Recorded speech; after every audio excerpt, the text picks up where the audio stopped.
मैं पहले तो हुकूमत हिंदुस्तान वज़ीर आज़म से गुजारिश करूँगा कि वो सऊदी गवर्नमेंट से बात करें। खबर आ रही है कि उन्होंने पूरा प्राइवेट कोटा उन्होंने सब कैंसिल कर दिया है। जो वहाँ से आया है उसके लिए फॉरेन मिनिस्ट्री उनके साथ बात कर रही है।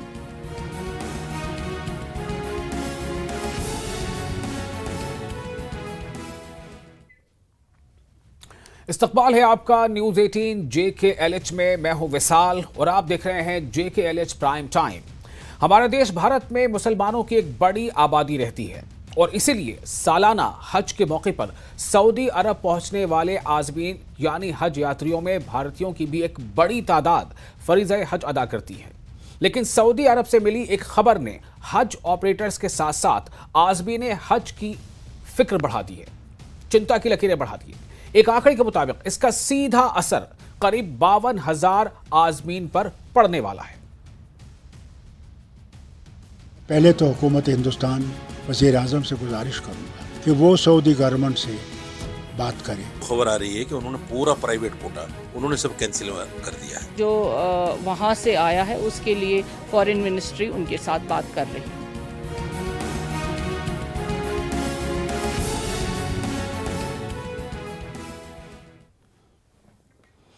तो ये जो फैसला है दरअसल ये प्राइवेट तौर पर यानी प्राइवेट टूर ऑपरेटर्स के जरिए से जो लोग हज का सफर मुकद्दस सफर पूरा करते थे उनके लिए एक बहुत बड़ी फिक्र की बात है। भारत सरकार की 2025 की हज नीति के मुताबिक 2025 में किए गए हज एग्रीमेंट पर हिंदुस्तान और सऊदी अरब ने जो दस्तखत किए हैं उसके मुताबिक इसमें हज के लिए 1,75,025 आज़मीन हज का कोटा फाइनल हुआ। इसमें 70% हिस्सा मरकजी हज कमेटी को जबकि 30% प्राइवेट टूर एजेंट को दिया गया। लेकिन ताज़ा जानकारी जो सऊदी अरब के हवाले से आ रही है, इस खबर ने हज टूर ऑपरेटर्स के साथ साथ यानी जो प्राइवेट टूर ऑपरेटर्स हैं उनके साथ साथ उन तमाम आज़मीन को फिक्रमंद कर दिया है जिन्होंने प्राइवेट टूर ऑपरेटर्स को ऑप्शन चुना था। अब इस मामले पर PDP, नेशनल कॉन्फ्रेंस और कांग्रेस समेत कई पार्टियों ने केंद्र सरकार से, खुसूसन जो विदेश मंत्रालय है, जो विदेश मंत्री हैं S जयशंकर से, उनसे अपील की है कि वो इस बेहद हसास मामले पर सऊदी अरब से बात करें। हम भी आज इसी मौजू पर बातचीत करेंगे। हमारे साथ कई खास मेहमान जुड़ रहे हैं, हम पहले उनका तारुफ करा देते हैं। हमारे साथ मौजूद हैं शाह जमाल जो प्राइवेट टूर ऑपरेटर से जुड़े हैं वो, और साथ ही एडवोकेट RS पठानिया जुड़ने वाले हमारे साथ, BJP के MLA, एडवोकेट रियाज अहमद खान जो नेशनल कॉन्फ्रेंस के MLA हैं, और बशारत बुखारी सीनियर PDP लीडर हैं, एक्स मिनिस्टर भी हैं, फॉर्मर लॉ मिनिस्टर। इन तमाम लोगों का हम इस्तकबाल करते हैं। सबसे पहले मैं आपके पास आना चाहूँगा शाह जमाल साहब, चूँकि आप प्राइवेट टूर ऑपरेटर हैं, तो मेरा सवाल आपसे ये होगा कि पहले तो आप ये बताएं हमारे नाजरीन को, हमारे दर्शकों को कि ये पूरी खबर है क्या, आप तक क्या खबर पहुंची है, क्यों फिक्रमंद हैं आप? विशाल आजम साहब, पहले तो बहुत बहुत शुक्रिया आपका कि आपने इस मुद्दे को सबसे पहले न्यूज 18 ने ही महबूब मुफ्ती साहब के ट्वीट के ऊपर इसको उठाया है। और मैं कश्मीर के जो टूर ऑपरेटर हैं, जो कश्मीर से वाबस्ता लोग हैं, उन्होंने इसके ऊपर बड़ी फिक्रमंदी से इसको मुद्दे को उठाया, जिससे आपकी फिक्र ने इसको जगह जगह इसको हाईलाइट कर दिया। सबसे पहली बात क्या है कि अभी सबसे बड़ी चीज जो हमारे जहन में है वो ये है कि सऊदी हुकूमत ने हमारी हुकूमत से कोटा कैंसिलेशन कराया नहीं कराया, इसकी ऑफिशियल सऊदी तरफ से कोई नहीं है जी। ये अचानक परसों CGI Jeddah consulate of Jeddah ने जो है वो एक नोटिफिकेशन जारी किया है कि भाई हमारे पास मीना में जगह नहीं है और हम जो है वो 80% कोटा जो है वो कैंसिल करते हैं। बट ऐसा पहली बार नहीं है कि मीना में जगह नहीं है। मीना में हमेशा से प्राइवेट टूर वालों की जगह अवेलेबल रहती है और हज कमेटी के टूर वालों की भी जगह अवेलेबल रहती है। ये अचानक इस तरीके से ये कह देना कि कोटा कैंसिलेशन है, क्योंकि अभी हम लोग कोरोना की मार से उभर नहीं पाए हैं। जो कोरोना की मार थी टूर ऑपरेटरों पर, उससे अभी तक निकल नहीं पाए हैं। और ये अब अचानक ये कह दिया जाए कि जी आपका कोटा वो कैंसिल हो गया है, जबकि लोगों ने वहां पर बिल्डिंगों का पैसा भर दिया है, मौलिम का पैसा भर दिया है जी। हालांकि मैं इस पर आपके चैनल से बात कर रहा हूँ, इस पर हो सकता है कुछ लोगों को एतराज भी हो जाए मुझसे कि भाई आपको नहीं बोलना चाहिए था, लेकिन अगर नहीं बोलेंगे तो बात कैसे हमारी जाएगी सही जानकारी जी। तो मैं माजरत के साथ मैं बता दूं कि अभी ऑफिशियली सऊदी हुकूमत की तरफ से कुछ नहीं है। तो हमारे कई साथियों ने इसके ऊपर बात उठाई। आपके जो लोग हैं खुर्रम शहजाद साहब वो तशरीफ लेकर आए दिल्ली, और उन्होंने कई टूर वालों से और कई उससे बात की, लेकिन असल में क्या है, टूर वाले बिल्कुल सामने इसलिए नहीं आना चाह रहे क्योंकि हुकूमत वो डरे हुए हैं कि भाई मैं कुछ कहूंगा तो कहीं ऐसा ना हो मेरा लाइसेंस कैंसिल ही कर दिया जाए परमानेंट, क्योंकि सबकी रोजी रोटी का मसला है जी। ये खाली कश्मीर के लोगों का नहीं है, लेकिन मैं कश्मीर के लोगों को बहुत शुक्रगुजार हूं कि उन्होंने इसको जल्दी आवाज उठाने की आवाज को बेगम वो किया। मैं उनका बहुत बहुत शुक्रगुजार हूँ। चलिए फिर मैं आपके पास लौटूंगा। अब मैं आप रुख करता हूं, हमारे साथ मौजूद हैं एडवोकेट रियाज अहमद खान जो नेशनल कॉन्फ्रेंस के एमएलए हैं। रियाज साहब, ये जो मुद्दा है ये क्लैरिटी एक होनी चाहिए। जैसे अभी हमने सुना जमाल साहब को, इनका ये कहना था कि ये किस लेवल का फैसला है नहीं पता, लेकिन इस तरह का एक नोटिफिकेशन आया है। तो पहले तो मैं जानना चाहूंगा क्या आपने अपने लेवल पे कोशिश की है कि किस लेवल का फैसला है, और अगर ये वाकई दुरुस्त है तो ये कितनी बड़ी फिक्र की बात है? देखिए, जहाँ तक ये हज कोटा में कटौती करना ये अफसोसनाक बात है, क्योंकि आज उस टाइम पर जब जिन ने इरादा बनाया था हज पर जाने का वो अब तैयार है जाने की, कुछ ही दिनों में सफ़र शुरू होगा। तो लेकिन आज वहाँ से सऊदी अरबिया से एक नोटिफिकेशन आती है, डिडक्शन होती है। ये मैं कहूँगा कि ये बदकिस्मती है। ये सिर्फ उन हाजियों के लिए नहीं जिनने इरादा बांध रखा था हज पर जाने के लिए, लेकिन ये ट्रैवल ऑपरेटर्स जितने भी हैं, रोज़गार का मामला है, ये बहुत सारा असर पड़ने वाला है। मैं जहाँ तक नेशनल कॉन्फ्रेंस बात करूँगा, हमारे वज़ीर आला साहब जनाब उमर साहब ने ये MEA के साथ ये मसला उठाया है। मिनिस्ट्री एक्सटर्नल अफेयर्स और ministry of external affairs Saudi Arabia और हिंदुस्तान को आपस में इस पर बात करने की बहुत ज़रूरत है, क्योंकि अगर ऐसा सऊदी अरबिया का सोचना था कि ये किस वजह से ये कर रहे हैं, ये इस पर तो ज़्यादा आप अभी नहीं बता सकते हैं, लेकिन ये बहुत पहले बोलना चाहिए था।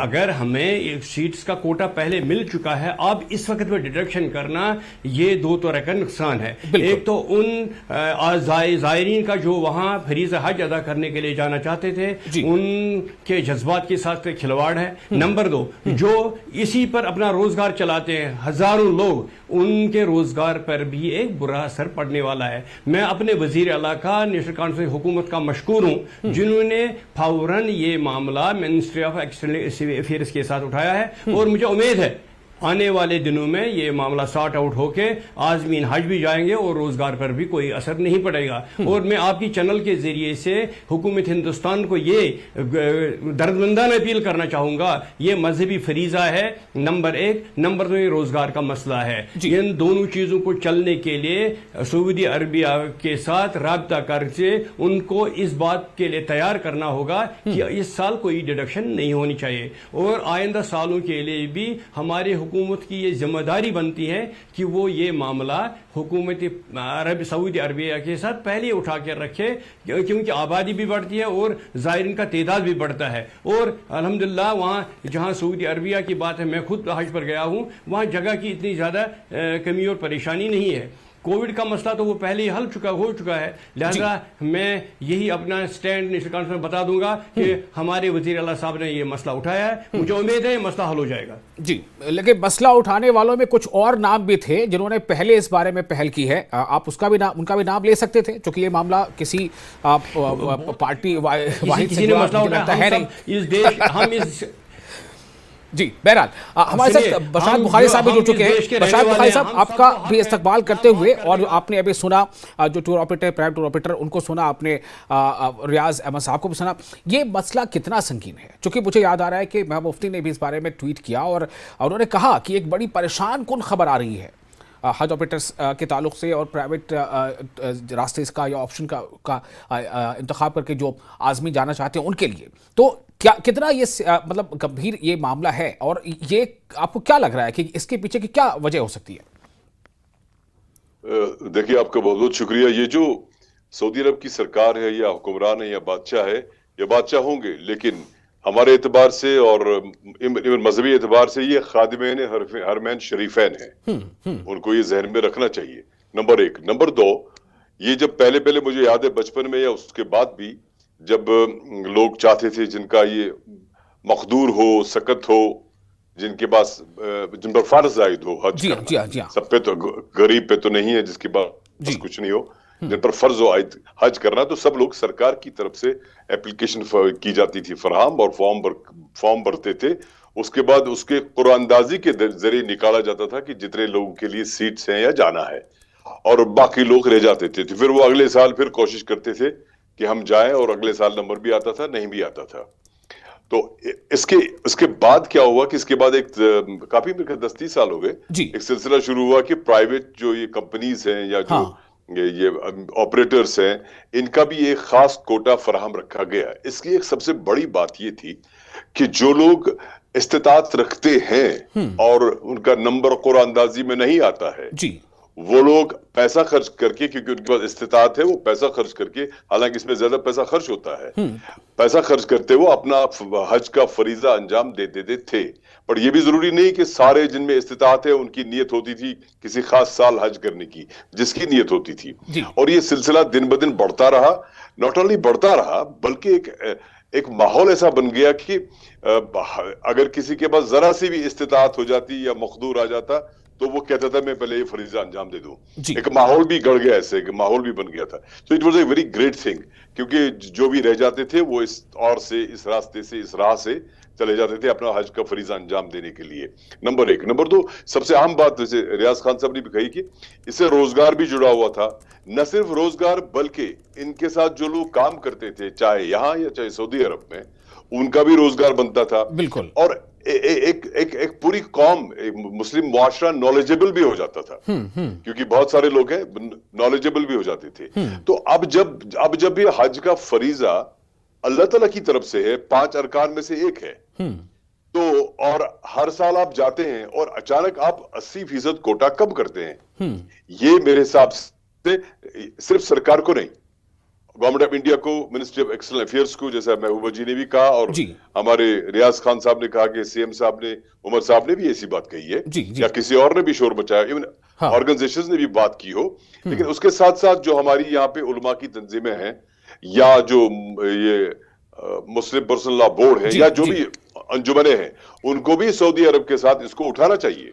बिल्कुल, कि भाई साहब आपने ऐसा क्यों कर दिया। बिकॉज अब अगर हज पे भी आप कदगन लगा देंगे जिसके पास इस्तिताअत है, और आपने एक जरिया बना रखा था, हाँ अगर नहीं होता तो हम शायद नहीं कहते, पर आपने एक राह बना दी थी, एक चैनल बना दिया था कि प्राइवेट तौर से भी लोग जाते थे। नहीं, बताता, जैसा मैंने पहले भी जिक्र किया कि जो अग्रीमेंट हुआ था 2025 के लिए, उसके मुताबिक 1,75,000 के आसपास का ये आंकड़ा था, जिसमें से 70% मरकजी हज कमेटी के जरिए से और 30% जो है वो प्राइवेट के जरिए से जाना था। लेकिन उसमें अगर ये बदलाव है तो ये तो अपने आप एक सवाल खड़े कर ही रहा है। मैं आपके पास फिर लौटूंगा।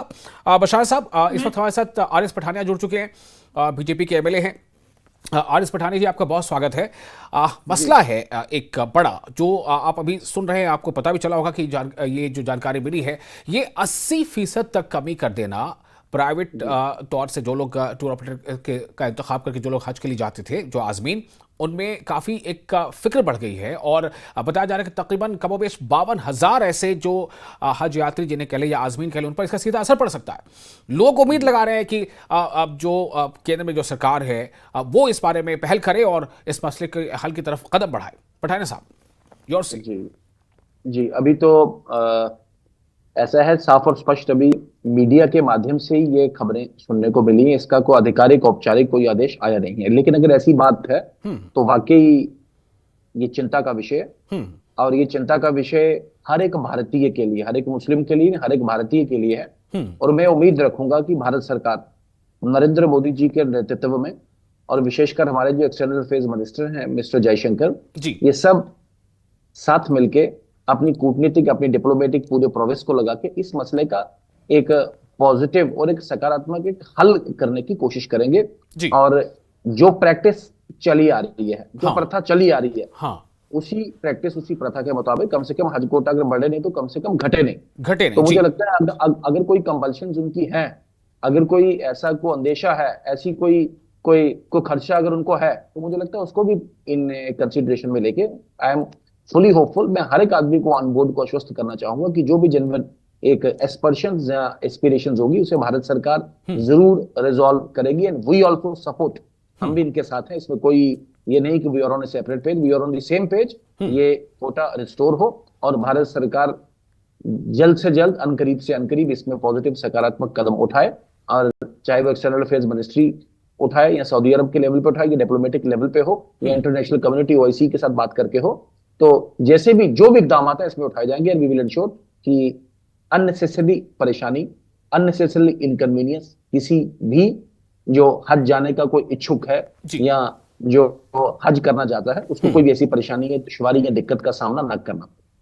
बिल्कुल। और डॉक्टर फारूक अब्दुल्ला ने भी इस मामले पर जो बयान दिया उनका यही कहना है कि सऊदी अरब के जो हुक्मरान हैं वो हमारे जो मरकजी हुकूमत उसके काफ़ी करीब है, काफ़ी दोस्ती है उनमें, तो हम ये उनसे दरख्वास्त करेंगे कि इस बारे में कदम आगे बढ़ाया जाए और हज कोटे में अगर इजाफा नहीं कर सकते तो कम से कम कमी तो ना करें। जो पठान साहब जो आपने ये बात कही है बिल्कुल वही बात उन्होंने भी कही है। लेकिन मेरा सवाल शाहजवाल साहब, मैं आपके पास आना चाहता हूँ। आपने कहा कि लोगों में खदशा है, जो हज टूर ऑपरेटर्स हैं, प्राइवेट टूर ऑपरेटर्स, उनके अंदर एक तरह का आप कह रहे हैं कि वो थोड़ा झिझक भी रहे हैं कैमरे के सामने आने के, लेकिन आपने ये हिम्मत की, आप सामने आप बोल रहे हैं। क्या आपकी हौसला अफजाई हुई? अभी आपने तीन लोगों को सुना, तीन पार्टियों के। नहीं, मैं मिस्टर रियाज साहब का भी और मिस्टर बशारत बुखारी साहब का और ये भाई साहब आरिस पठानिया साहब का भी बहुत बहुत शुक्रिया अदा करता हूँ कि इन लोगों ने हमारी बात को, हमारे हज जैसे फरीजे को, जो हमारे धर्म का एक सबसे महत्वपूर्ण हिस्सा है, जो हर मुसलमान की ख्वाहिश होती है, हमारे इन्होंने बात उठाई। लेकिन इसमें जयशंकर साहब से ज्यादा जो रोल है वो हमारे मिस्टर किरेन रिजिजू साहब का है, जो अल्पसंख्यक मंत्रालय के मंत्री हैं। अच्छा, हज मिनिस्टर वही है हमारे। ठीक और है, अभी वो मक्का, वो जद्दा गए थे, जद्दा में वो एग्रीमेंट कर आए।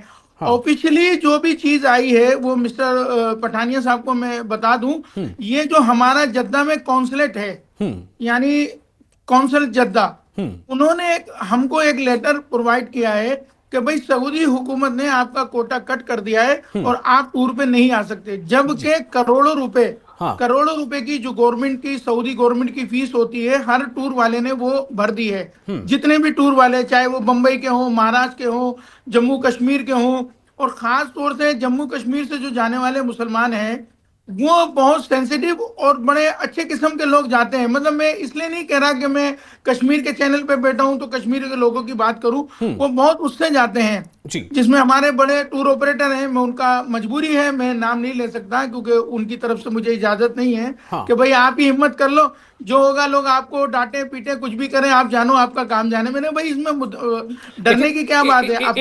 एक सवाल मेरा आपसे ये होगा जवाब साहब, आप कह रहे हैं कि जितने भी हज ऑपरेटर्स हैं जो एक उनके ऊपर ड्यू होता है अमाउंट, वो उन्होंने बतौर फी अदा कर दी है, तो क्या इसी तरह से क्या आज़मीन हज ने भी अपनी फी अदा कर दी ऑपरेटर्स को? जी मैं बताता हूं आपको। सबसे पहले क्या है, government of Saudi, Indian government जो है वो हमें कोटा अलॉटमेंट करती है। ठीक है। जब इंडियन गवर्नमेंट कोटा अलॉटमेंट करती है तो गवर्नमेंट का एक नोटिफिकेशन होता है कि फला डेट तक आपको ये पेमेंट जो है वो IBN यानी इंटरनेशनल बैंक अकाउंट में आपको इंडियन बैंक से ट्रांसफर कर देनी है। वो सब लोगों ने अपनी पेमेंट करोड़ रुपए की, जिसका 100 का लाइसेंस है, आप मान के चलिए कि उसने 2 करोड़ रुपए ट्रांसफर किए हुए, नंबर 1। जिसका 50 का लाइसेंस है उसने 1 करोड़ रुपए कर रखे हैं। लेकिन आदमी ने हज से हम बुकिंग जब लेते हैं, जब इंडियन गवर्नमेंट हमारा लाइसेंस प्रोवाइड कर देती है, उसके बाद हम बुकिंग लेना शुरू करते हैं। तो जो भी हमारा पैकेज होता है 3.5 लाख का हो, 4 लाख का हो, 5 लाख का हो, एज ए फैसिलिटी हम उनसे टोकन एक अमाउंट ले लेते हैं। अब मसला ये है कि लोगों के ऑफिस के ऊपर, क्योंकि जम्मू कश्मीर के कुछ साथियों से मेरी बात हुई, वे कहने लगे जमाल साहब हमारे ऑफिस पे तो लोग हंगामा करने आ रहे हैं, बोल रहे हैं ऑफिस तोड़ देंगे, सिचुएशन बिल्कुल। मैं आता हूं आपके पास। ये देखिए, ये हालात है रियाज साहब, ये हालात बिल्कुल ऐसा लगता है कि अगर जल्द इसमें पेशरफ्त नहीं हुई तो हालात जो है बड़ी संगीन हो जाएंगे। रियाज साहब क्या कर सकते हो और आगे आप? हाँ देखिए, जहाँ तक सऊदी अरब की इस नोटिफिकेशन का ताल्लुक है, अभी ये देखना है कि किस वजह से उनने ये नोटिफिकेशन इशू की है। लेकिन ये मेरा मानना है, जैसे कि बशार साहब ने कहा, कि ये हमारे 5 फ़राइज़ में से एक फ़र्ज़ है। ठीक है। यहाँ हिंदुस्तान में 24 करोड़ से ज़्यादा मुसलमान हैं। 24 करोड़ में से 1,75,000 को सालाना जाना ये कोई बड़ा नंबर नहीं है। मेरा मानना है कि सऊदी अरबिया को इस पर ज़रा गौर खोज करना होगा। और जब पहले ही ये हमारे हज अफेयर्स के जो मिनिस्टर हैं वो गए हैं, उनके साथ MOU साइन हुआ है, तो अगर उस वक्त कोई प्रॉब्लम है, इस वक्त क्यों प्रॉब्लम आ रही है? इसलिए मुझे लगता है कि मिनिस्ट्री ऑफ एक्सटर्नल अफेयर्स और हज मिनिस्ट्री को इकट्ठे इस मामले को बड़े गंभीरता के साथ लेना होगा, और जो इमोशनल अटैचमेंट है और जिन्होंने रफ्ती सफर बांधा हुआ है और तैयार है इंशाल्लाह सफर के लिए जाने के लिए, उनकी दिलाजारी ना हो, और साथ साथ जो इस पर अपना रोजगार चला रहे उनका भी ख्याल रखना होगा। मेरी गुजारिश रहेगी हुकूमत हिंदुस्तान से, जम्मू कश्मीर नेशनल कॉन्फ्रेंस की स्टैंड पहले ही क्लियर हुआ और बाकी जितने भी सियासी कायदीन हैं उनने भी बात उठाई, और जो मजहबी कायदीन हमारे उन्हें भी बात उठाई। इस बात को सुनना बहुत जरूरी है, ये मेरी गुजारिश रहेगी। बशायर साहब, ये अगर मान लें कि अगर नहीं हो पाया तो कितने ऐसे आजमीन हैं? लगभग 52,000 का ये आंकड़ा सामने आ रहा है। खुद इसके बारे में जो सीएमओ जो है जम्मू कश्मीर, उसने भी इस बारे में विदेश मंत्रालय से संपर्क किया है इन आंकड़ों के साथ। तो ये कितना अहम है? हालांकि पठानिया साहब यहाँ मौजूद है, वो कह रहे हैं कि हमारी भी कोशिश होगी, हम सब इस कॉज के साथ हैं और हम भी कोशिश करेंगे कि ये मसला जो है ये हल हो। बशायर साहब, आप क्या बताऊं, मैं इस वक्त जज्बाती हो रहा हूं, क्योंकि आप अंदाजा करिए जो लोग नियत बांधते हैं और एजेंसी जो ये हमारे ऑपरेटर्स हैं और उन तक पहुंचते हैं, उनको कम्युनिकेट करते हैं, उनसे राब्ता करते हैं और तय कर लेते हैं और इरादा करते हैं और तैयारी करते हैं कि हज का फरीजा अंजाम देंगे। आप देखिए उनके जज्बात कितने मजरू हुए होंगे। मैं बहुत जज्बाती हो रहा हूँ, क्योंकि ये जाती तजुर्बा भी है और बाकी जो समाज में मामलात हैं वो भी हैं। क्योंकि जब इंसान मक्का शरीफ या मदीना शरीफ जाने का इरादा करता है और फिर नफी हो जाए, कोई रोके रुकावट करे, आप अंदाजा कर सकते हैं उनके जज्बात किस कदर मजरू हुए होते होंगे। और खुदा न करे, खुदा न करे, खुदा न करे उनके दिल से बद्दुआ ना निकले, ये मेरी दिली तमन्ना है। लेकिन ये हमारे जमाल साहब जो मौलाना साहब है, इन्होंने फरमाया कि मिस्टर किरण रिजिजू जो माइनॉरिटी अफेयर्स के मिनिस्टर है, उनको भी चाहिए कि वो इसमें दखल अंदाजी करे, जरूर करे, और सऊदी अरब सरकार को बता दे कि इस तरह से ऐसे काम नहीं चलेगा। बिकॉज जब इस्तिताअत है और आपके पास अब अगर ये मान के चले कि उनके पास इतनी कैपेसिटी नहीं है, पर अभी तक जो कैपेसिटी थी इतने सालों साल से, वो कैपेसिटी क्या गायब होगी रातों रात? ऐसे थोड़ी हो सकता है। और सबसे बड़ी बात मैं आपको बता दूं जनाब की, वो ये है कि जब से ये ऑपरेटर्स भी आए ना, तब से ये हज का फरीजा कैसे अंजाम दिया जाए, क्या क्या इसके मूव्स हैं, किस तरह से जाना है, कहाँ क्या करना है, वो भी लोगों को बहुत सारी वाकफियत मिला करती है। यानी we become knowledgeable day by day, और जो भी आजमीन जाते हैं वो नॉलेजेबल बन के जाते हैं। एक नया रुझान भी है और एक नया सिलसिला भी चल रहा है। बशायर साहब कैसे मरकज से, मरकजी हुकूमत से, चाहे विदेश मंत्रालय हो या माइनॉरिटी अफेयर्स मिनिस्टर, किस तरह से रुजू किया जाए? क्योंकि अभी देखिए एनसीबी इसी पेज पर है, पठानिया साहब कह रहे हैं कि बीजेपी यानी हमारी पार्टी भी इस पेज पर है, हम भी इस कॉज के साथ हैं। तो क्या मतलब क्या आगे राह अमल क्या हो सकता है? क्या कोई मुश्तरका कोई डेलीगेशन, कोई एफर्ट? आप इजाजत दें तो मैं इन तीनों नहीं, मैं आपके पास आऊंगा जमाल साहब। जी बशायर साहब जवाब दें। एक बात बुरी लग जाएगी अगर हमें इस पे एहतजाज करना पड़ेगा, बड़ा बुरा है, क्योंकि ये मिजाज के खिलाफ है। मैंने कहा कि क्या जैसे पठानिया साहब ने इस कॉज का खैरमकदम करते हुए कहा है कि हम इसके साथ हैं, हम इस पेज पे साथ हैं। एक सेकंड, आपने नहीं कहा, मैं मिसाल बता रहा हूं। इसलिए हम सबको मिलके, जैसे आपने ये प्रोग्राम कर लिया, please send this clipping to this mister Kiran Rijiju and जो हमारे फॉरेन मिनिस्टर, उनको भेज दीजिए क्लिपिंग। उनको पता चलेगा कि हमारे एहसासात और जज्बात क्या है। पठानिया साहब का भी पता चलेगा उनको। लेकिन हम सबको काविश होनी चाहिए और कोशिश करनी चाहिए कि जिधर मुमकिन हो, जहां मुमकिन हो, हम वो दरवाजा खटखटाएं। जो मुझ तक होगा मैं भी करूंगा। पठानिया साहब मैं आपके पास आना चाहता हूं। जी पठानिया साहब, जी मैंने कहा आपको कि अभी शाह जमाल साहब भी कह रहे थे, इनको इंटीमेट एक नोटिफिकेशन के माध्यम से इंटीमेट किया गया है कि आपकी जो बुकिंग्स कैंसिल्ड है। अभी मुझे लगता नहीं, या पब्लिक डोमेन में भी कोई ऐसा को ऑर्डर, ऐसा कोई अध्यादेश या ऐसा को मिसिव, ऐसा को कम्युनिकेशन सऊदी अरब से फॉर्मली भारत सरकार को आया है। मैं फिर भी मैंने कहा आपके माध्यम से आश्वस्त करना चाहूंगा कि इसका एक वायर मीडिया, इसका एक रास्ता, इसके बीच से जिसे कहते हैं एक रिग्रेसल का एक रास्ता हम जरूर बनाएंगे। और जितने भी या पूरे शेष भारत से जो जाने वाले जो मुस्लिम हमारे भाई हैं, जो एक होली, एक पिलग्रिमेज, एक अल्टीमेट, एक अटेनमेंट, या जिसे हम हिंदी में अगर संकल्प से सिद्धि कहें, या साल्वेशन अटेन करने के लिए दी जर्नी ऑफ फॉरगिवनेस भी जिसे कहा जाता है। तो उस जर्नी ऑफ फॉरगिवनेस, वहां पे जाके फॉरगिवनेस के लिए जो भी जाना चाहे उनको इंश्योर करना, उनके जज्बात के साथ उनको डेमोलिश करना, उसको कहीं ना कहीं उनको डिमोरलाइज करना, ये बिल्कुल भी सरकार की या किसी की भी मंशा नहीं रहेगी। मैं एक कदम आगे जाऊंगा कि ना सिर्फ एक्सटर्नल अफेयर्स मिनिस्ट्री या सिर्फ हज मिनिस्ट्री, ऑल दी सरकार and all the government we will try, और हम भी इम्प्रेस अपन करेंगे अपनी ओर से भी सरकार को कि इसका एक पीसफुल और एमिकेबल एक सोल्यूशन निकाला जाए। All political parties we are on one stage, the people of Jammu and Kashmir they are on one stage, and everybody is on one page. We will consolidatedly and we will comprehensively request the Saudi Arabia सरकार, और इस तरीके का एकदम का एक arbitrary without assigning any reasons, भाई reasons तो बताएं, कारण तो बताएं कि एकदम 52,000 लोगों का कोटा और विच अमाउंट्स टू 80% कट, तो ना इसकी कोई जुआजियत है, ना इसकी कोई जस्टिफिकेशन है, ना इसके पीछे कोई palpably on the face of it कोई रीजन या रैशनल लगता है। This needs to be reviewed and particularly मैंने कहा भारत के हित में, भारत के मुसलमान भाइयों के हित में, और ओवरऑल इसे कहें कि भारत के मुसलमान भाइयों की रिलीजियस सेंटिमेंट्स के हित में is this decision if arrived at needs to be reviewed, और हम भी एश्योर करेंगे। बहुत शुक्रिया आप तमाम मेहमानों का। जमाल साहब, वक्त की कमी है, बातें बहुत हो चुकी है और मुझे लगता है कि देखना होगा कि आगे क्या कुछ होता है, क्योंकि सभी लोग जो है एक रुख होकर के यही चाहते हैं कि ये जो फैसले के शक्ल में सामने अभी बात आई है, लग रहा है कि ये फैसला, तो ये इसमें बदलाव हो और उम्मीद करनी चाहिए कि इसमें बदलाव होगा। बहुत शुक्रिया आप तमाम लोगों का। आप बने रहें न्यूज़ 18 JKLH के साथ, और इसके साथ ही मुझे दें इजाज़त।